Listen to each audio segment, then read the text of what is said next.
Et à côté aussi, nous avons ceci qui s'appelle arachide, que certaines personnes appellent pépin ou arachide, des petits grains d'arachide. Ben, je ne connais pas le gros nom là, mais bon.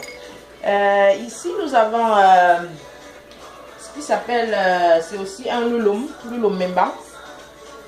Bon, ça rentre dans la même catégorie que ça et ça. Mais ça se met essentiellement dans le cuit. Les gens de l'Ouest devaient le savoir aussi. Essentiellement, les gens de Bafoussam qui mangent beaucoup de cuit. Ils en mettent beaucoup. Mais dans le taro, nous en mettrons juste 2. Nous mettrons beaucoup plus cette qualité-ci qui s'appelle arachide. Et nous mettons aussi ça, qui est aussi de la même classe que ceci. C'est une forme de corse que nous allons râper sur un grattoir. Nous obtenons ceci. C'est toujours le loulou. Ici, nous avons ce que nous appellerons le kunjinicho, queue de mouton.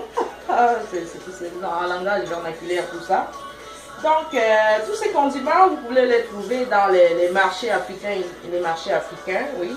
Mais si c'est difficile à trouver, qu'est-ce qu'on peut faire? Juste demander à une maman du Cameroun de vous faire une composition d'épices du taro. Et le tour est joué, vous n'aurez même pas besoin de faire tout ceci et des moules, de faire moules, d'écraser, d'enlever les peaux et d'écraser sur une pierre écrasée, c'est pas facile. Donc, si je reviens ici, je retrouve toutes mes épices avec ma sauce. Et puis ici, mes tubercules prêts à être pilés pour obtenir la purée de taro. Alors, c'est quoi la phase numéro 1? Notre phase numéro 1, c'est essentiellement nettoyer nos bébés taro, nettoyer nos tubercules. Donc, nettoyer comme ça. On les nettoie, on enlève les petites peaux qui pourraient encore être dessus. On enlève, on nettoie.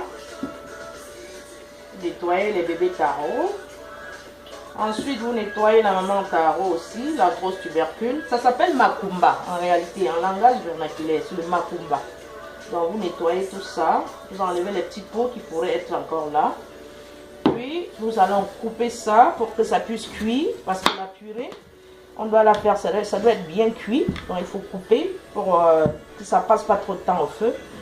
Laisser un peu. Puis, quand on a fini tout ceci, qu'est-ce qu'on fait?